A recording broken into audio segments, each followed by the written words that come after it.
Hey everyone, welcome back to 237, back with another review. Now this one's going to be kind of different because this is not a horror film.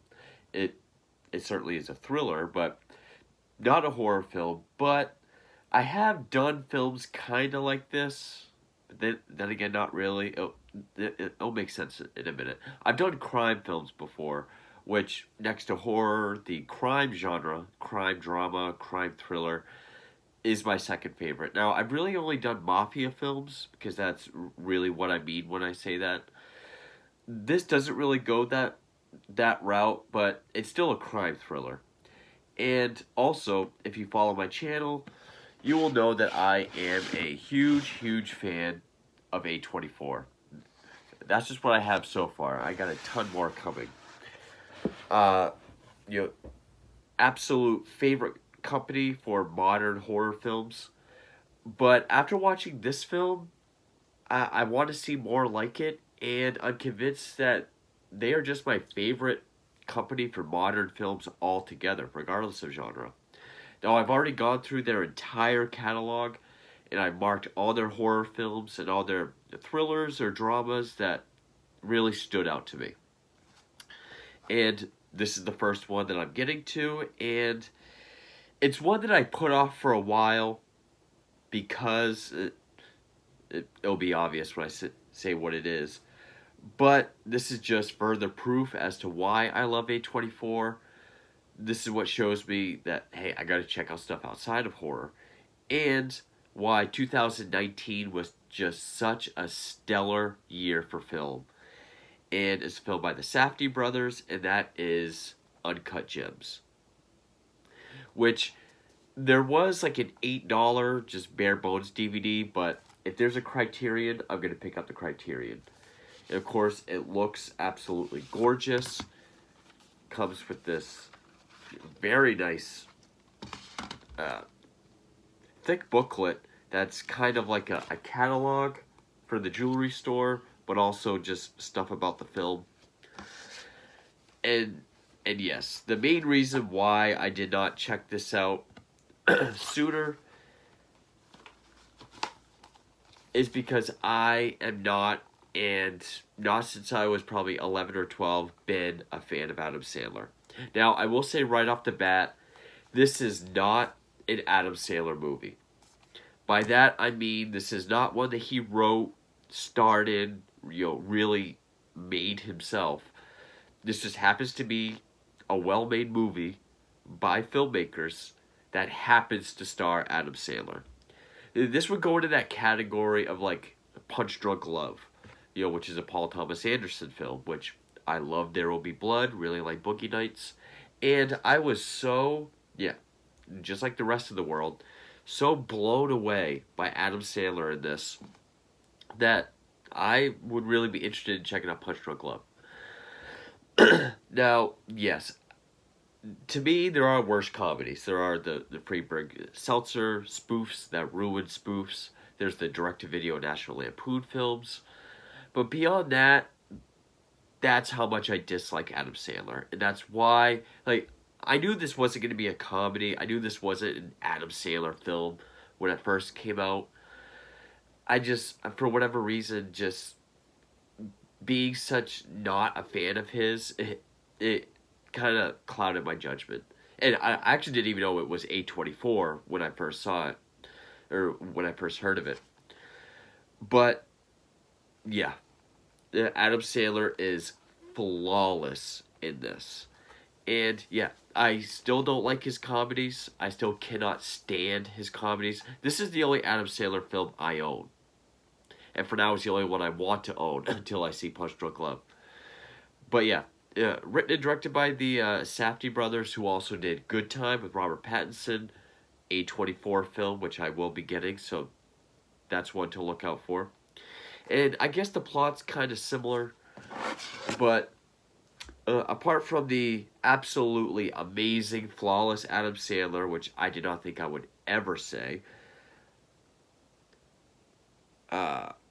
it also stars Lakeith Stanfield, Julia Fox, Kevin Garnett as himself, Eric Bogosian, who I know is a comedian, but he played crime lord Eddie Nash in the Val Kilmer true crime film Wonderland.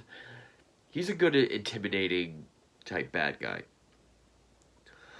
Also, Judd Hirsch, which I thought was really cool because I'm a big fan of Taxi. I love Taxi.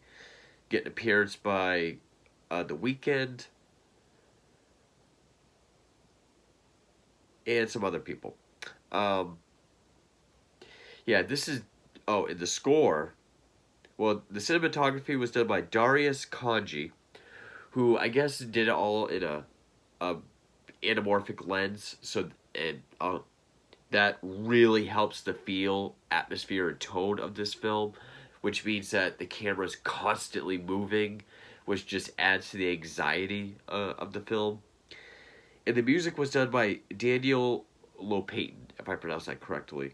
And the score uh, is absolutely phenomenal. It goes with the movie so well.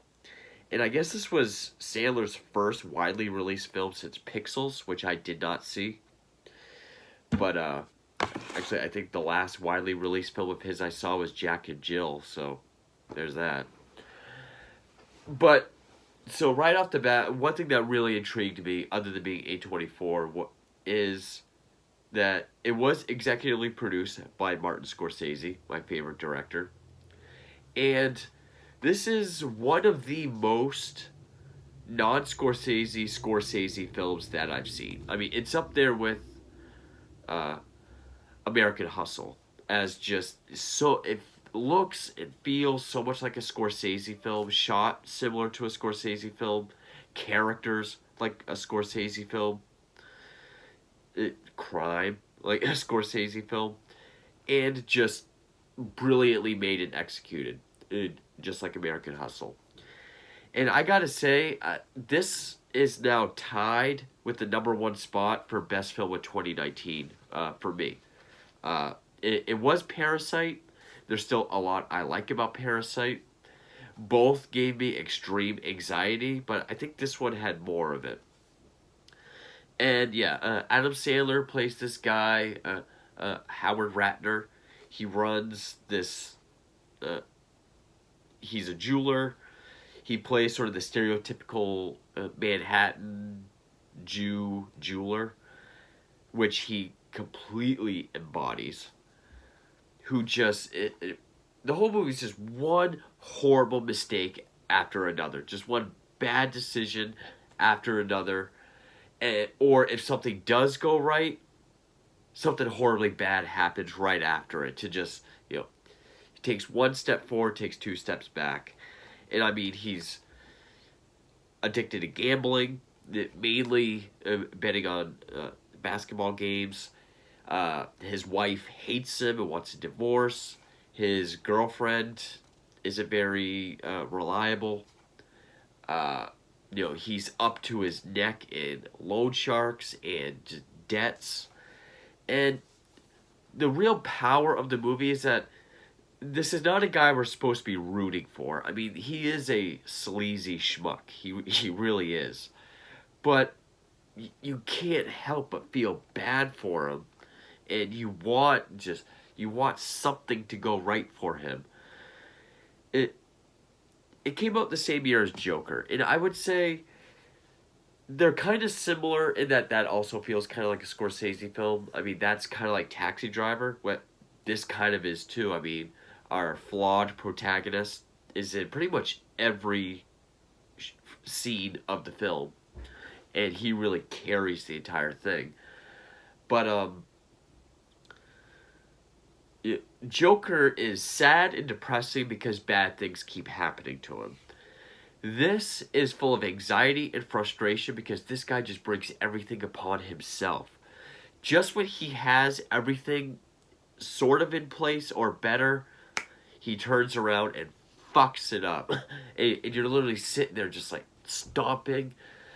There were several scenes where I was holding my breath because I was just like, I was holding my breath, and then I was just like, oh no. Like, this movie really got under my skin in a beautifully fantastic way. And so yeah, since the camera is constantly moving and a lot of it is shot in kind of a wide shot, so it gives this sort of frantic voyeuristic look to it, that just the frantic energy of the camera and just the movements of the shots really just goes with the anxiety of the film. Now, one thing that was really cool that I think similarly done in Silver Linings Playbook was all the stuff with Kevin Garnett, like the three games involving him, like two great games, one bad one. That was all real stuff that was going on. Like, I think those were real scores at this time, like game scores. So they kind of wrote it around Kevin Garnett, which I've read that's how the Safdie brothers kind of work. They come up with a character and then they uh, write a story around that character. Which even a lot of the extras are just people doing their job. Like these two brothers who are jewelers that he goes to see, they're real brothers at a real pawn shop. So again, kind of like Scorsese, he finds these very real people to make it as authentic as possible.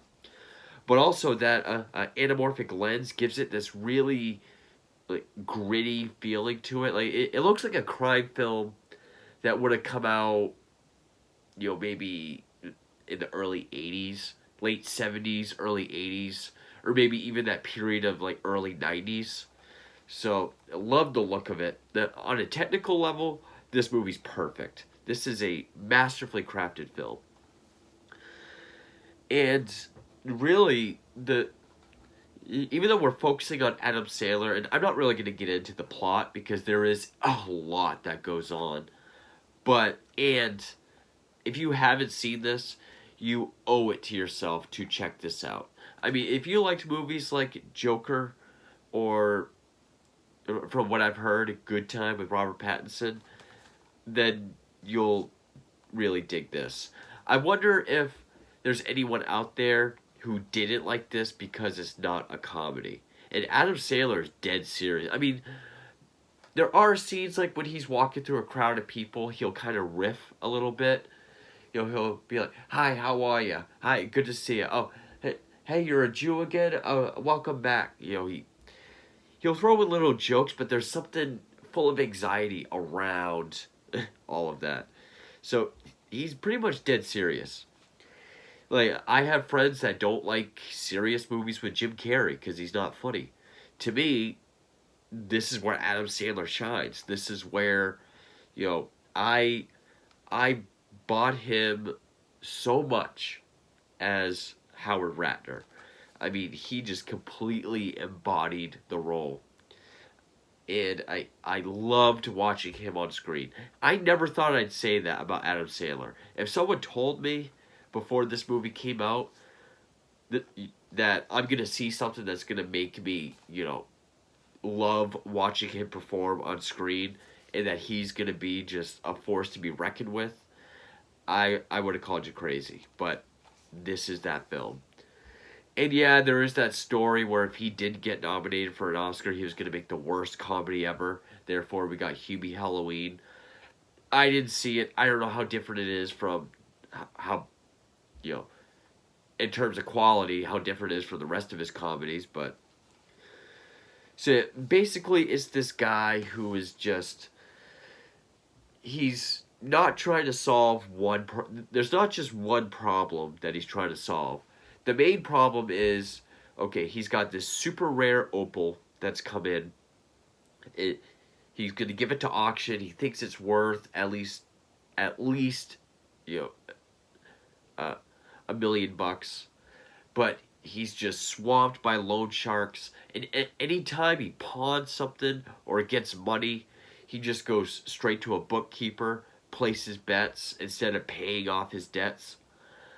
And then one day Kevin Garnett comes in. He shows him the opal, kind of trying to show off. But then Kevin Garnett wants to buy it because he's transfixed by it. He thinks there's a connection that has like magical powers. Which really, the whole epicenter of the film is this rare opal.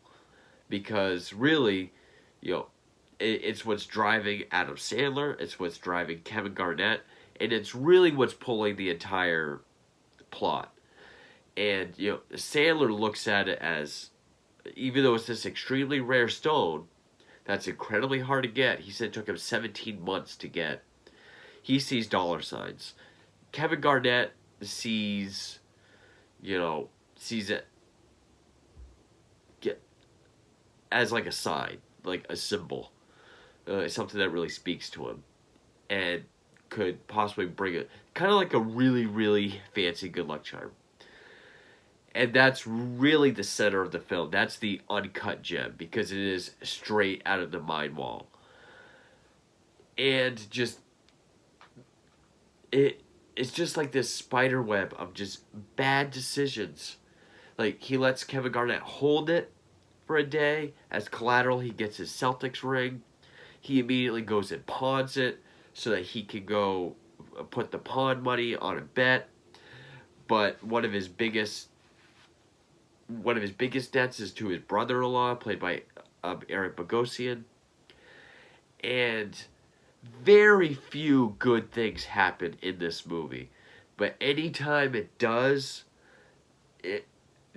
something fucks it up. And the climax to this film, which is a similar climax to Silver Linings Playbook, it all comes down to a parlay bet on a game. But here, we're watching everything. We're watching the game. We're watching what's going on with him. We're watching what's going on with his girlfriend. And it is fucking intense. That was one of the scenes where I was holding my breath. There's another scene with an auction that I was holding my breath because it's so fucking intense. It's a whole movie with this guy just trying to stay afloat, and just everything goes wrong.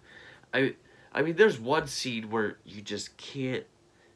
It really made me feel for him, where the famous shot of him, with the tissue, and he's been beat up, where he just has his head down on the desk, and he's like, he's crying, and everything I do is wrong, nothing's going right, and again, this is a character we should not be rooting for, because of just, he is kind of a loser. He is. But just everything surrounding him is so deep, and the movie's so well made, and he plays the character so fucking well that you can't help but root for him. I mean, that is what a movie should do. And then, I mean, you got the score behind it, where, I mean, all the intense parts, even if it's subtle, like, there's some parts where it's just a simple, like, not really like that, but it kind of just like a thumping beat. It literally sounds like you're tapping your leg in anxiety. And I read somewhere where the movie itself is the Black Opal. With how Sandler and Garnett are just transfixed by this beautiful stone with all these crazy colors. Like, that's what the movie does to us viewers. And there are parts that do get kind of artsy. I mean, it starts with going deep inside this diamond or opal, checking out the insides of it, and then it turns into, like, insides of like an organ, which it pulls out. And we see on a screen that he's getting a colonoscopy. And it ends in a similar fashion. I'm not going to spoil what that is. But this movie just keeps ramping itself up. I mean, another scene that had me, that's almost as intense as the How Am I Funny scene from Goodfellas. Which is, the whole, I don't know if it's Passover or what, but his entire family is together, and he's throwing digs at Eric Bogosian, and just he's just got this cocky smile. He's throwing like double entendre digs to him. It feels like that How Am I Funny scene from Goodfellas, which, if they weren't trying to be, then is the closest to that scene without trying. I mean, the What Did You Marinate the Steak in Black Mass was trying to do that from Goodfellas. and this I think pulled it off more. But that climax, oh my god, literally I'm watching it, tapping my leg, and then literally the last few minutes I was like, something happened. I was like, and my face was frozen for the rest of the movie. I did not see that ending coming. This movie is just as bleak as Joker, but for different reasons. Again, that's someone who just is shit on by life. This is a guy that, thinks he's got life by the balls, but just keeps making the worst decisions. And I cannot applaud Adam Sandler enough. I mean, he was phenomenal in this. I I would have to say he might have deserved the Oscar for Best Actor in this more than Joaquin Phoenix. I know I'm kind of supposed to say that as like a Batman fan and a Joker fan, and yet Joaquin Phoenix was absolutely phenomenal in Joker, and I did feel bad for him the whole movie, but I felt like this was just more moving. And I can't praise this film enough. I'm not sure what else to say without going into plot points, but it really is. You're watching this guy's life fall the fuck apart, and because of all these decisions he makes, as soon as he gets money, he goes and bets, or he gets someone to help him out. Like, it's a surefire thing. Trust me, trust me. It's not gonna fail. Just trust me on this. Then they do. It goes sour. Then they get fucked, and now they're mad at him. And it really is just a 2 hour 15 minute just anxiety attack and fit of frustration. And this movie's an absolute masterpiece. I can definitely tell it's A24. I mean, yeah, it kind of it feels like a Scorsese film mixed with an A24 film, which, I mean, it might as well be a rare opal. But yeah, I'm glad I bought the Criterion version, because if I had bought the $8 DVD, I would have gone right back out and I would have bought the Criterion, because this movie deserved it. And actually, I don't know if this is it's somewhere a tie for best film in 2019 between this, Parasite, and The Irishman. I'm still not sure which one. I will say this one has the best performance of 2019, Adam Sandler. But yeah, I'm not sure what else I can say that, without repeating myself. If you haven't seen it, definitely check it out. Just, I mean, if you like crime dramas and you like movies that really plays on your anxiety and just and it's not that this guy's making dumb decisions. It's he's doing decisions that, I mean, everything is a gamble. He has everything thought out, and if it goes well, then yeah, he's mid. But it doesn't go that way. So it's not that he's dumb or making dumb decisions. Really, it's it. I mean, it shows the addiction of gambling, and it could be that way with an addiction to anything. And another good thing with that is it doesn't glorify it. It doesn't glorify gambling or betting in any way, which is another real, like, gritty, realistic aspect of the film, and it does it flawlessly. I love this movie. But yeah, if I had to choose between this, Parasite, or The Irishman, for best of 2019, all three of which I have by a yeah, bleh, can't talk tonight. All three of which was put out by Criterion. I have all three by Criterion. I don't think I could pick, to be honest. The Irishman is more my kind of movie out of all three, but this and Parasite definitely gave me the most anxiety, and all three are just masterpiece films. But never thought I'd see the day where I enjoyed an Adam Sandler film, let alone praised it with everything in my being, with a good chunk of the praise going towards Adam Sandler, and saying that it's the best performance of the year. But this is the movie that's making me check out A24 outside of horror. And yes, I already went through the entire catalog, made my wish list. I'm already aware of everything by A24. And so I'll be tackling that list next, so keep an eye out for those. And just what a masterpiece of a film. I thank you for watching.